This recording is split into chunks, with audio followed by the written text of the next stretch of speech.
الله أكبر الله أكبر الله أكبر لا إله إلا الله الله أكبر الله أكبر ولله الحمد الله أكبر الله أكبر الله أكبر لا إله إلا الله الله أكبر الله أكبر ولله الحمد. الحمد لله رب العالمين والصلاة والسلام على رسول الله الأمين وعلى آله وصحابته ومن اهتدى بهديه إلى يوم الدين. أما بعد. Louange et gloire à Allah, le miséricordieux, le très miséricordieux. Que la paix, le salut et la bénédiction d'Allah soient sur le sceau de tous les prophètes, le prophète Muhammad sallallahu alayhi wa sallam, sur sa famille, sur ses compagnons et sur tous ceux qui suivent et suivront ses enseignements jusqu'au jour du jugement dernier. Chers téléspectateurs, nous vous adressons la salutation de l'islam, la salutation de la paix et la salutation universelle. Assalamu alaikum wa rahmatullahi wa barakatuh. Que la paix, le salut et la bénédiction d'Allah soient sur nous tous et qu'Allah subhanahu wa ta'ala nous comble de ses bienfaits qui nous oriente vers le bon et le droit chemin. Le mois de Sha'ban évolue, nous nous approchons davantage du mois béni et du mois du partage, du mois du pardon, qui est le mois de Ramadan. Par conséquent, il est évident de parler ce jour du grand comportement qu'exige le mois de Ramadan, qui est le pardon. Le mois de Sha'ban étant connu comme le mois de pardon, puisque le Seigneur Allah subhanahu wa ta'ala, comme le prophète Muhammad sallallahu alayhi wa sallam nous l'a enseigné, pardonne à tous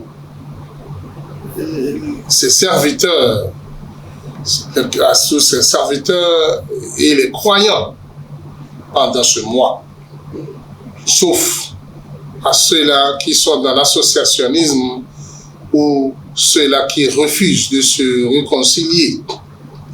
Alors dans ce sens, il faut que nous essayions de revivre avec vous ce comportement, cet acte et cette expression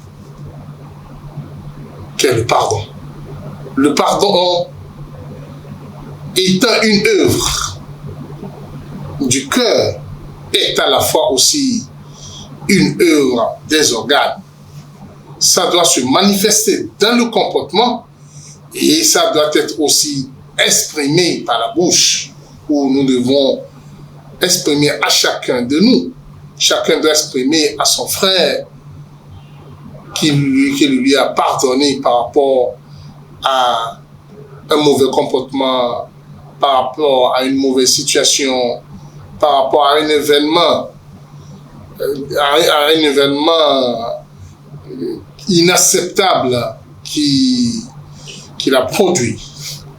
Dans ce sens, et comme nous le savons très bien, que le pardon est exigé et recommandé dans plusieurs versets coraniques où Allah subhanahu wa ta'ala nous a invités d'abord à la repentance, où Allah subhanahu wa ta'ala nous dit dans le Coran: وَسَارِعُوا إِلَى مَغْفِرَةٍ مِّن رَبِّكُمْ وَجَنَّةٍ عَرْضُهَا السَّمَاوَاتُ وَالْأَرْضُ أُعِدَّتْ لِلْمُتَّقِينَ. Allah subhanahu wa ta'ala nous dit: précipitez-vous vers la demande du pardon auprès d'Allah subhanahu wa ta'ala. Ça, c'est déjà un point.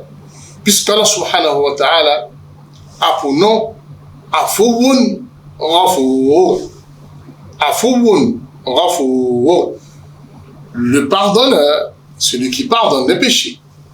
Alors, dans ce sens, Allah subhanahu wa ta'ala nous a dit de ne pas retarder la recherche de pardon auprès d'Allah subhanahu wa ta'ala contre tous les péchés que nous avions commis.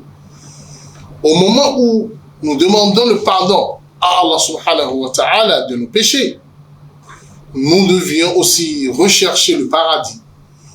Le paradis qui est en quelque sorte la récompense qu'Allah subhanahu wa ta'ala a réservée aux bienfaiteurs le jour du jugement dernier. Et comme le Coran a qualifié le paradis, arduha as-samawat wal ard, la longueur du paradis dépasse la terre et les cieux, tous deux rassemblés n'atteignent pas la longueur du paradis. Allah subhanahu wa ta'ala nous dit u'iddat lil muttaqin.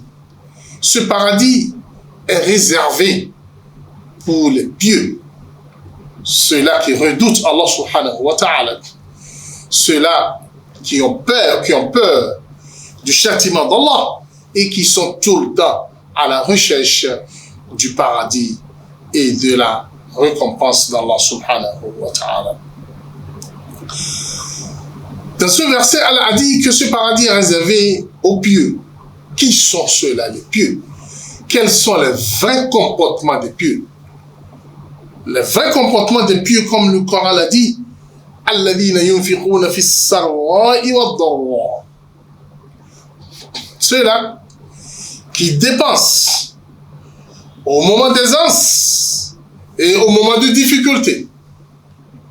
Ce n'est pas quand ils sont à la recherche d'un gain quelconque ou bien de quoi que ce soit auprès d'Allah subhanahu wa ta'ala qu'ils vont dépenser, puisque en contrepartie à cela, ils vont obtenir quelque chose auprès d'Allah subhanahu wa ta'ala. Cela ne dépasse pas pour un objectif mondain, ils dépensent tout le temps pour le paradis d'Allah subhanahu wa ta'ala. Ça, c'est l'un de leurs attributs. L'autre caractère qui est encore important parmi les caractères des pieux, wal kadhimin al-ghayz, ceux-là qui absorbent la colère. Absorber la colère, c'est-à-dire ils avalent la colère. Quand ils sont en colère, ils essayent de se maîtriser et ils ne laissent pas la nervosité leur envahir et les amener hors de leur raison. Plutôt, ils se contrôlent et ils se maîtrisent quand ils sont en colère. Al-kadhimin al-ghayz. D'abord, quand quelqu'un leur crée des ennuis et des soucis, ils se maîtrisent. D'un côté, et immédiatement, qu'est-ce qu'ils font encore de plus? Al-afina an-nas. Ils pardonnent aux gens. Le Coran n'a pas dit, ils pardonnent uniquement ceux-là qui les a mis en colère, qui les a énervés. Le Coran dit plutôt Wal-afina an-nas. Il pardonne tout le monde. Tout le monde. Puisque lorsque nous parlons de malentendu, la malentendu n'a pas de limite, n'a pas de personnes spécifiques avec qui ça peut se produire. La malentendu peut se produire avec tout le monde dans la vie. Ça peut se produire entre vous et votre frère. Ça peut se produire entre vous et votre père. Ça peut se produire entre vous et votre mère. Ça peut se produire entre vous avec vos collaborations. Ça peut se produire entre vous et vos supérieurs. Ça peut se produire avec vos voisins, avec tout le monde dans la vie. Il y a certaines personnes, quand il y a une malentendu entre leurs parents et eux, ils disent je suis prêt à me réconcilier avec eux, à les pardonner. Mais quand il y a une malentendu entre les voisins et moi, ça fait son problème. Moi, je ne suis pas à ses portées, je ne suis pas là pour les regarder. S'ils veulent, ils peuvent aller dans l'enfer. Ce n'est pas ça, moi, mon souci. Non. Les pieux plutôt, al-afina an-nas. Ils pardonnent à tout le monde, sans exception. Puisqu'ils ont compris le sens du pardon. Ils ont compris la valeur que représente cette attitude que nous devions tout le temps voir dans le comportement d'un croyant. Allah subhanahu wa ta'ala dit Wallahu yuhibbul muhsin. Celui qui a ce caractère, le fait d'absorber la colère et de pardonner à celui qui nous a mépris, de le pardonner et en plus lui faire du bien. Allah subhanahu wa ta'ala dit qu'il aime ces gens-là qui ont ces caractères. Qu'Allah subhanahu wa ta'ala nous aide à développer ce genre de caractère dans nos comportements et dans notre vie. Chers téléspectateurs, en réalité, le pardon, c'est un comportement noble. C'est une place réservée à ceux qui sont proches d'Allah subhanahu wa ta'ala. C'est plutôt le symbole des pieux, comme nous l'avons le verset là si bien cité, et c'est le symbole des vertueux. Pourquoi? Puisque pardonner à quelqu'un, ça veut dire quoi? C'est-à-dire laisser un droit qui est propre à soi ou laisser son droit à une autre personne et ne pas chercher à obtenir ce droit coûte que coûte, un droit que l'autre a pris, un droit qu'une autre personne a pris à notre place, on lui laisse ça tranquillement. C'est une manière de préférer l'au-delà à la vie ici-bas et de ressentir que ce droit, bien que je le paie ici, mais je l'aurai à l'au-delà auprès d'Allah subhanahu wa ta'ala.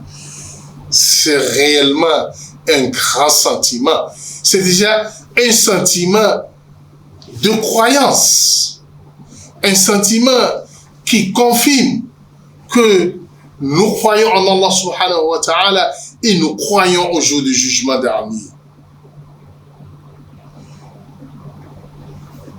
Chers téléspectateurs, le pardon, comme je le dis, c'est un comportement de pureté. C'est un comportement de croyance. C'est un comportement de piété. C'est un comportement qui amène les gens à vous aimer. Parce que lorsque vous pardonnez à quelqu'un un comportement inacceptable, que lui-même juge inacceptable, et qu'il attendait un châtiment douloureux de votre part, et qu'il espérait une position due de votre part, et face à lui, vous lui tendre votre main de pardon et vous lui dites, je te pardonne cela. Suivez-moi bien, ce dernier, s'il est un homme vertueux, s'il est un homme noble, il n'a pas le choix que de vous considérer et d'élever votre place.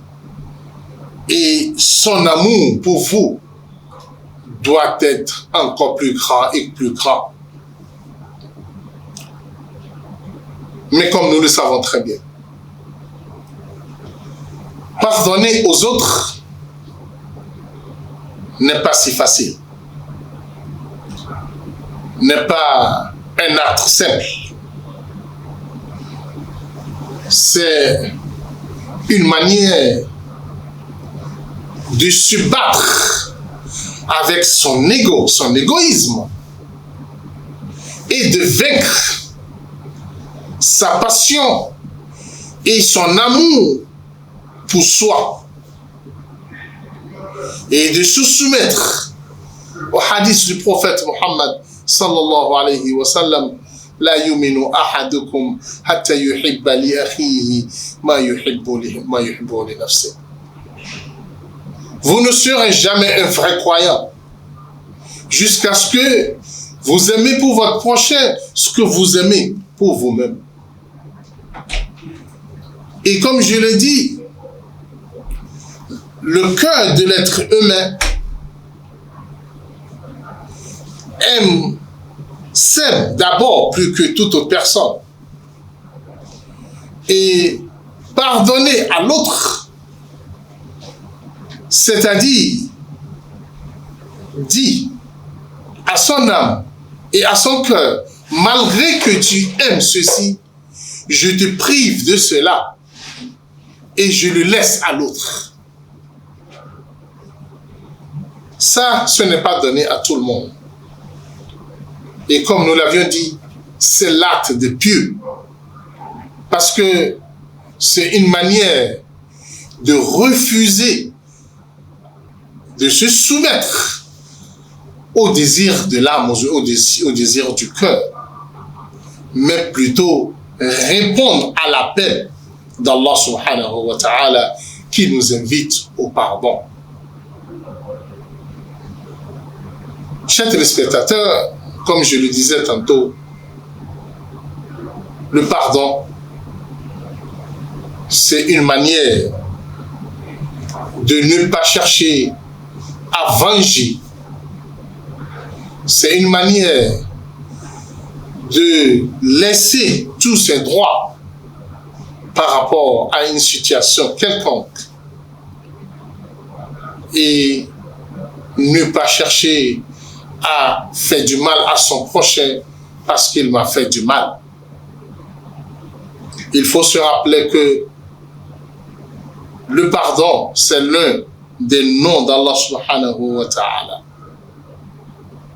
Et Aïcha, radiyallahu ta'ala anha, qu'Allah l'agrée, a demandé au prophète Muhammad sallallahu alayhi wa sallam un jour, au prophète, s'il m'était donné de me retrouver dans la nuit connue comme la nuit du destin,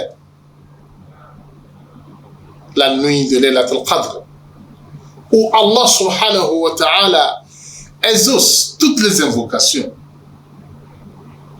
Quelle invocation tu me conseilles que je puisse faire ce jour? Le prophète Muhammad sallallahu alayhi wa sallam a dit, dis ceci, innaka afuwun tuhibbul afwa fa'fu anni. Oh Seigneur Allah, tu es le pardonneur, tu aimes le pardon, pardonne-moi. Ce qui signifie que le pardon est le noyau de tout dans la vie. Et l'homme ne pourra pas obtenir ce qu'il veut d'Allah subhanahu wa ta'ala sans qu'Allah ne lui pardonne pas. Et il ne peut gagner le pardon d'Allah subhanahu wa ta'ala sans qu'il ne pardonne pas les êtres humains qui sont autour de lui. Le prophète Muhammad sallallahu alayhi wa sallam, dans plusieurs hadiths, nous a invités, exhortés à pardonner à nos frères. Puisque le pardon a beaucoup de récompenses auprès d'Allah subhanahu wa ta'ala. D'abord, le pardon, lorsque vous pardonnez quelqu'un ou vous êtes en train de tolérer ce comportement et de le pardonner, vous êtes sous la protection d'Allah subhanahu wa ta'ala et vous êtes entouré par les anges. Votre place est élevée auprès d'Allah subhanahu wa ta'ala jusqu'à ce qu'Allah envoie vers vous des anges pour vous protéger et vous êtes honoré par le Seigneur Allah subhanahu wa ta'ala. Un jour, Abu Bakr Siddiq radiyallahu ta'ala anhu était assis et il y avait un homme à côté de Abu Bakr. Le prophète Mohammed sallallahu alayhi wa sallam aussi était présent ce jour. Et ce dernier qui était avec Abu Bakr a commencé par insulter Abu Bakr, par l'injurier dans tous les sens. Et Abu Bakr ne disait rien. Et lorsque Abu Bakr ne disait rien, le prophète Mohammed sallallahu alayhi wa sallam était assis, le prophète riait. Abu Bakr regardait le prophète Mohammed sallallahu alayhi wa sallam en train de rire. Et le monsieur continue toujours à l'insulter. Et Abu Bakr, dépassé de ses injures, a fini par répondre. Lorsqu'il a répondu à ce monsieur, le prophète Mohammed sallallahu alayhi wa sallam s'est levé et a pris son chemin. Il est parti. Abu Bakr n'a pas compris. Le monsieur m'insultait. Il m'a insulté longtemps et longtemps, je n'ai rien dit. Mais j'ai simplement répliqué une fois. Le prophète Mohammed sallallahu alayhi wa sallam s'est levé. Qu'est-ce que j'ai fait de grave? Abu Bakr s'est dirigé immédiatement vers le prophète Mohammed sallallahu alayhi wa sallam pour en savoir plus. Le prophète lui a dit: oh Abu Bakr, pourquoi as-tu répondu à ces injures? Au moment où il était en train de t'injurier, les anges étaient là, ils te protégeaient et ils répondaient à ce monsieur, puisque tu n'as pas cherché à te défendre contre lui, puisque il considère que tu es en train de le pardonner, et le pardon t'a garanti cette place auprès d'Allah subhanahu wa ta'ala. Allah a élevé ta place en envoyant les anges à ta protection et à ta défense. Mais lorsque tu t'es défendu toi-même, les anges ont disparu et le shaitan s'est installé. Tu vas constater que lorsque tu as répondu, l'autre aussi a encore élevé sa voix, ce qui fait que la bagarre a failli commencer. Alors, lorsque quelqu'un vous insulte, ne répondez pas. Ce n'est pas un signe de faiblesse, mais c'est le cas de nos jours. Le cas de nos jours, on pense que le pardon, le fait de ne pas répliquer, c'est une indication à la faiblesse, ça indique que nous n'avions pas la capacité de répondre. Certains disent chez nous: je ne suis pas un enfant qui ira à la maison rechercher la réponse pour répondre aux gens dans les rues, puisque à la maison, on lui a su bien enseigner les injures, et c'est déjà une très mauvaise parole. C'est une manière de dire que ses parents lui ont déjà enseigné les injures et que lui-même, il est prêt après à injurier les gens. Plutôt, il faut enseigner aux enfants le pardon, quelle que soit la situation. Qu'Allah subhanahu wa ta'ala nous facilite cela, qui nous aide à mieux comprendre la parole d'Allah et la parole du prophète Mohammed sallallahu alayhi wa sallam. Nous observons une pause et nous poursuivons avec la pause, après la pause. Allahu Akbar, Allahu Akbar, Allahu Akbar. La ilaha illallah, Allahu Akbar, Allahu Akbar. Walillahil hamd, Allahu Akbar, Allahu Akbar, Allahu Akbar. La ilaha illallah, Allahu Akbar, Allahu Akbar. Walillahil hamd. Chers téléspectateurs, comme nous l'avions su bien commencer, le pardon a une énorme récompense auprès d'Allah subhanahu wa ta'ala. Et parmi les grandes récompenses du pardon, comme le verset nous l'a expliqué, Allah subhanahu wa ta'ala dit فَمَنْ عَفَا وَأَصْلَحَ فَأَجْرُهُ عَلَى اللَّهِ إِنَّهُ لَا يُحِبُّ الظَّالِمِينَ.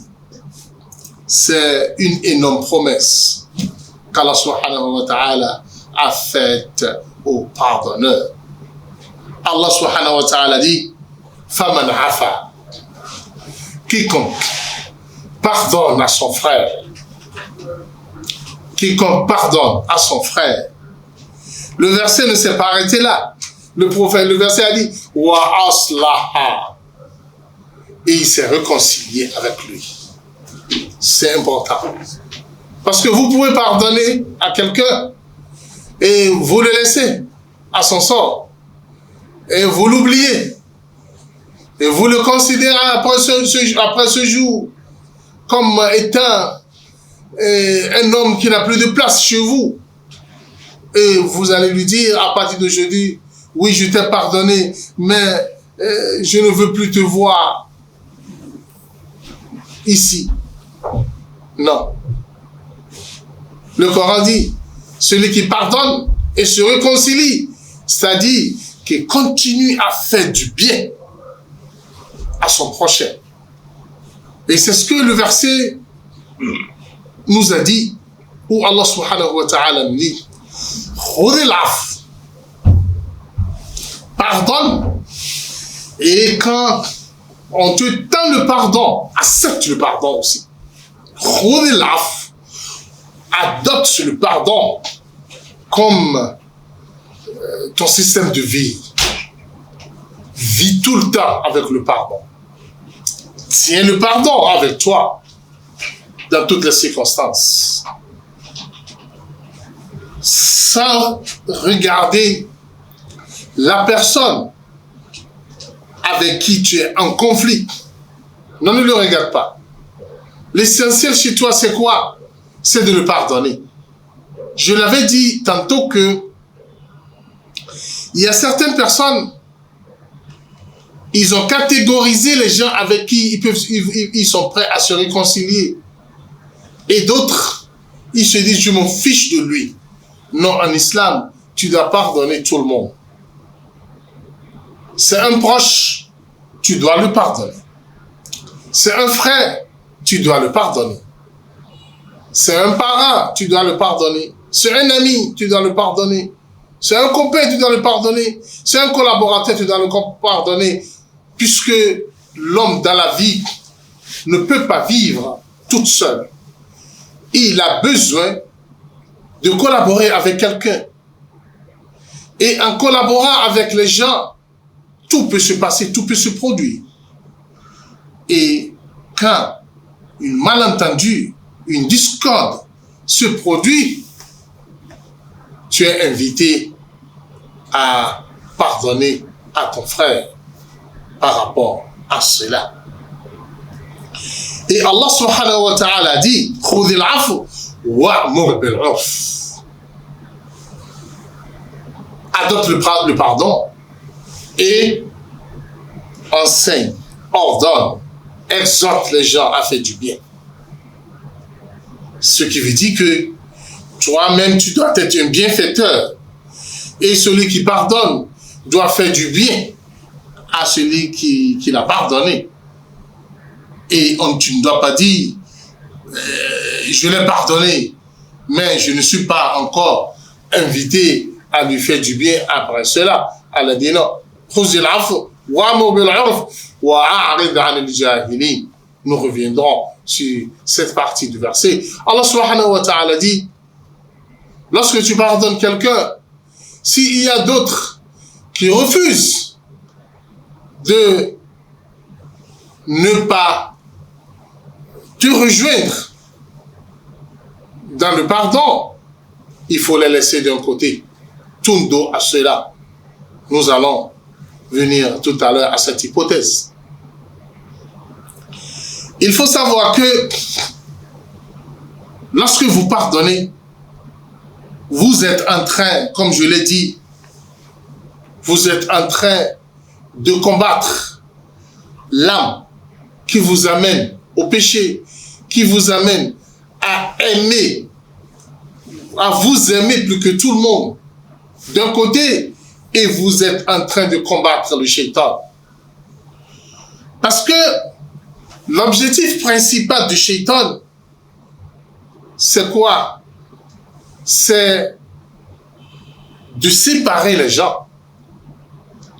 Le shaitan n'aime pas l'amour entre un couple, entre des amis. Non. Le shaitan aime tout le temps vous voir en guerre, vous voir tout le temps en discorde. C'est pour cela que le prophète Mohammed sallallahu alayhi wa sallam nous a dit que le shaitan a déjà désespéré qu'il voit ceux-là qui adorent Allah subhanahu wa ta'ala continuer à l'adorer. Il a déjà le désespoir total par rapport à cela. Parce qu'il sait que ceux-là ont déjà accepté Allah subhanahu wa ta'ala et dans ce sens, ils ne pourront plus jamais venir l'adorer. C'est pour cela, qu'est-ce qu'il fait?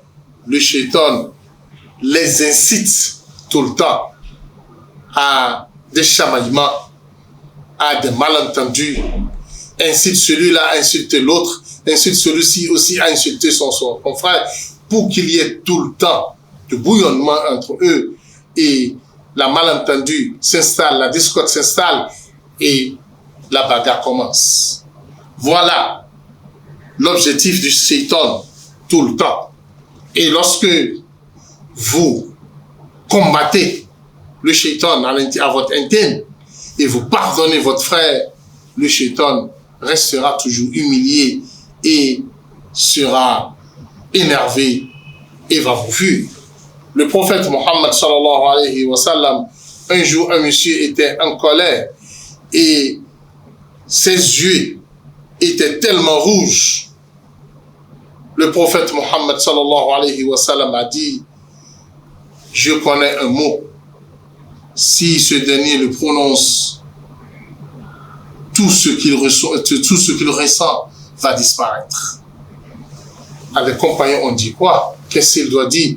Le prophète Mohammed sallallahu alayhi wa sallam a dit qu'il dit A'udhu billahi minash shaitanir rajim.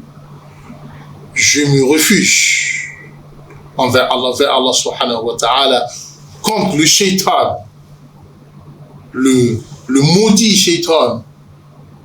Je me refuge auprès d'Allah subhanahu wa ta'ala contre lui. Le prophète dit, s'il prononce ce mot, le shaitan va fuir. Le shaitan va se dissoudre sur le champ et tout ce qu'il ressent va dégager de lui et il va se sentir à l'aise. Ce qui veut dire que c'est le shaitan qui crée la colère. Et l'objectif c'est quoi? C'est pour créer de la bagarre. C'est pour amener la discorde de la société. Et, chers téléspectateurs, vous serez heureux, apaisés, tranquilles dans votre vie, dans votre cœur, dans votre entourage, lorsque vous pardonnez. Il y a beaucoup de frères, quand ils sont énervés, ils n'arrivent pas à dormir. C'est de l'insomnie. Il va passer une nuit noire. Il ne peut pas dormir. Parce que lorsqu'il se couche et il se rappelle de l'événement, le sommeil ne vient pas. Il va passer combien de jours à rester ainsi? Il lui suffit simplement de pardonner à son frère pour recouvrer sa santé et pour pouvoir dormir tranquillement. C'est important, c'est capital. Et il faut que nous prenions cela au sérieux. Quiconque pardonne à son frère et à tout le monde, je le dis tantôt, ce n'est pas à son frère uniquement, à ses amis, à ses proches, il pardonne à tout le monde. Il va toujours dormir tranquillement. Il aura un cœur apaisé, puisque en pardonnant à son frère, il est en train de se soumettre à Allah subhanahu wa ta'ala. Et celui qui se soumet à Allah aura une vie tranquille et une vie apaisée. Chers téléspectateurs, vous n'avez pas besoin de preuves pour confirmer avec moi que le pardon est l'un des éléments essentiels et capitaux dans l'unité. L'unité d'une famille, l'unité d'un groupe, l'unité d'une communauté, l'unité d'un pays, le ciment même d'une communauté, d'un pays, c'est le pardon. Il faut que cette partie pardonne à l'autre partie. Il faut que ce groupe pardonne à l'autre groupe pour qu'on puisse s'unir autour d'un même objectif. Puisque quand il n'y a pas de pardon, chacun aura toujours son objectif. On ne peut jamais s'entendre sur un objectif, aussi aucune idée. Tout ce que moi je vois comme bien, l'autre le verra comme mal. Puisqu'il n'a pas la même vision comme moi. Allah subhanahu wa ta'ala nous dit dans le Coran, وَلَا تَنَازَعُوا فَتَفْشَلُوا وَتَذْهَبَ رِيحُكُمْ وَاصْبِرُوا إِنَّ اللَّهَ مَعَ الصَّابِرِينَ. Allah subhanahu wa ta'ala dit, faites en sorte qu'il n'y ait pas de discorde entre vous. Faites en sorte que vous n'échouez pas dans votre vie et dans vos affaires. En faisant quoi? En éloignant ceux-là qui devaient être avec vous à la réalisation de vos objectifs. Si vous écartez vos proches, vos collaborateurs et tous ceux-là qui ont censé être avec vous pour être forts et solides, vous risquez de perdre votre force. Alors, Allah subhanahu wa ta'ala vous invite à la patience. Car seule la patience peut vous permettre de gagner le cœur. Seule la patience peut vous permettre de vivre en harmonie avec les gens. Allah confirme qu'il aime les patients, les endurants. Qu'Allah subhanahu wa ta'ala fasse que nous soyons parmi les endurants. Chers téléspectateurs, il faut signaler qu'il y a une catégorie de pardon qui est capitale, qui est plus importante. Lorsque nous essayons de voir les différentes catégories de pardon. Il y a certaines personnes, ils pardonnent uniquement quand ils sont faibles. Quand ils ne sont pas en mesure de revanche. Quand ils ne sont pas en mesure de punir l'autre. Parce qu'il est faible, parce qu'il ne peut rien. Il va dire, bon, je le pardonne. Mais quand il est en position de force, vous ne le verrez jamais pardonner. Il va dire, je vais le pardonner. Pourquoi? Qu'est-ce que j'ai à gagner chez lui? Il va continuer toujours à punir. Non.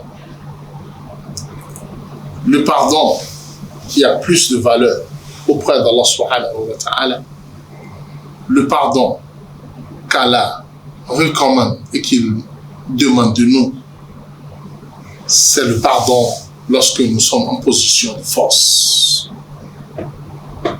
Le pardon lorsque vous êtes le chef. Le pardon lorsque vous avez la capacité de punir et vous refusez de punir, c'est en ce temps que votre pardon est capital et important. Vous êtes invité en ce moment-là à pardonner. Parce que c'est dans ce cas-là que vous travaillez avec votre cœur. Vous essayez de vaincre votre égoïsme. Puisque vous êtes en mesure de punir. L'islam vous invite à cela. Et elle a dit, fasfah safha al-jamil. Tolère de la plus belle manière.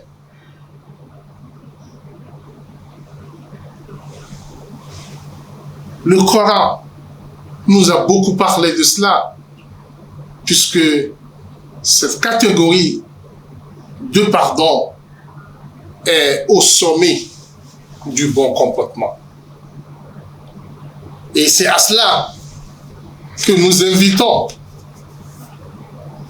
nos frères à qui Allah subhanahu wa ta'ala a donné une position, une responsabilité, et qui sont les chefs quelque part, qui sont responsables quelque part d'adopter ce comportement important en islam. Chers téléspectateurs, il y a une question qu'on nous pose tout le temps. Et je pense qu'il est capital, il est important que nous répondions à cette question à travers cette émission.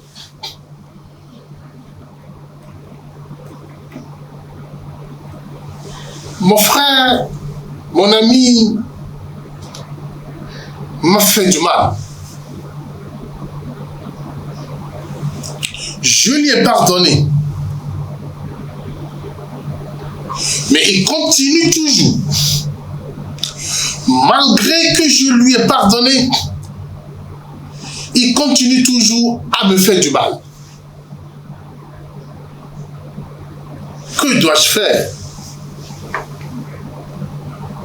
Chers téléspectateurs, cette question est toujours d'actualité. Pour répondre à cette question, je vais te dire que cette question doit se traiter en deux volets. Le premier volet, chers téléspectateurs, c'est de connaître la personne à qui nous voulons offrir le pardon. Est-ce que c'est un homme responsable? Est-ce que c'est un homme honnête? Un homme respectueux, qui se respecte et qui respecte les autres? Est-ce que ce n'est pas un ennemi déclaré qui est dans le même convoi avec le shaitan? Cette question se traite de ces deux façons. Si la personne qui t'a offensé et à qui tu offres le pardon, si c'est un homme honnête, si c'est un homme respectueux, il faut que tu saches qu'il est capital, il est important de le pardonner. Même s'il continue toujours à avoir des comportements inacceptables de ta part, insiste à le faire du mal. Avec le temps, il va changer comme le Coran nous l'a dit. Allah subhanahu wa ta'ala nous dit, si c'est ton frère que tu connais très bien et que tu sais qu'il est un homme honnête, un homme responsable, et que tu lui fais il t'a fait du mal, réponds à ce mal-là par du bien et insiste sur le bien et continue toujours à le faire du bien. Allah subhanahu wa ta'ala nous dit ولا تستوي الحسنة ولا السيئة ادفع بالتي هي أحسن فإذا الذي بينك وبينه عداوة كأنه ولي حميم. Si c'est un homme responsable, quand il te fait du mal et tu le réponds avec du bien et tu insistes sur le bien et tu continues toujours à le faire du bien, Allah subhanahu wa ta'ala dit, celui-là aura honte et va se transformer vis-à-vis de toi comme un ami intime et tu le verras à ton côté tout le temps et il ne changera plus et il est prêt à se mettre à ton service tout le temps que tu auras besoin. Mais le dernier, le second, qui est dans le poste du shaitan, qui est un ennemi déclaré, qui est un imbécile, comme on le dit à Sefi, comme on le dit en langue arabe, et qui est prêt à t'humilier quel que soit le pardon que tu l'offres, quel que soit ce que tu as voulu de ce pardon-là. Il faut comprendre ceci. L'objectif du pardon, c'est quoi? C'est de se réconcilier. Si l'autre n'est pas prêt à une réconciliation quelconque, et il poursuit son injustice vis-à-vis de toi, et il cherche toute opportunité à te créer des ennuis, à t'emmerder, à vouloir le mal de toi, à t'humilier même, les ulama dit, dans ce cas, tu dois le mettre à sa limite. Dans ce cas, la demande de ton droit est devenue obligatoire et le pardon est simplement acceptable. Parce que avec celui-ci, le pardon n'apporte pas l'objectif requis.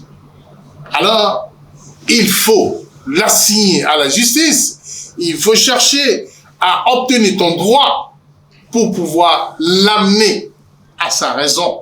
Parce que c'est quelqu'un qui n'aime pas le bien, il aime le mal. Alors, il faut le traiter tel qu'il est. Dans ce sens, il saura qu'est-ce qu'il doit faire. Puisque le prophète Mohammed sallallahu alayhi wa sallam nous dit, il n'est pas permis à un croyant, la yambari lil mu'min an yudhilla nafsa. Il n'est pas permis à un croyant de s'humilier. Le compagnon du prophète Mohammed sallallahu alayhi wa sallam, on dit, oh prophète, comment est-ce qu'un croyant va s'humilier? Le prophète Mohammed sallallahu alayhi wa sallam a dit, yata'arrad min al-bala'i lima la yutik. Il se laisse à ce qu'on lui fasse du mal dans quelque chose auquel il ne peut pas se défendre. Et le prophète Mohammed sallallahu alayhi wa sallam a dit, ce dernier, lorsque nous prenons le droit chez lui, et malgré qu'on a pris notre droit, il continue toujours à nous humilier, à chercher toujours à nous créer des ennuis. Le prophète Mohammed sallallahu alayhi wa sallam a dit, celui-là, il faut l'égarer, il faut l'éloigner, parce que il est un homme du mal. Il est un homme du mal, Et le hadith du prophète Mohammed sallallahu alayhi wa sallam a dit Inna sharra an-nas inda Allahi manzilatan yawm al-qiyamah man tarakahu an-nas ittiqa'a sharri. Le prophète a dit le plus mauvais des hommes, le jour du jugement dernier, qui aura une place vraiment méprisée, une très mauvaise place auprès d'Allah le jour du jugement dernier, est celui-là que les gens ont délaissé parce que les gens ont peur du mal qu'il va le faire. Les gens ont peur du mal qui sort de lui. C'est ce dernier-là aura une très mauvaise place le jour du jugement dernier. Alors, chers téléspectateurs, qu'Allah subhanahu wa ta'ala nous pardonne et qui nous assiste et qui nous comble de ses bienfaits. سبحانك اللهم وبحمدك نشهد ان لا اله الا انت نستغفرك ونتوب اليك. الله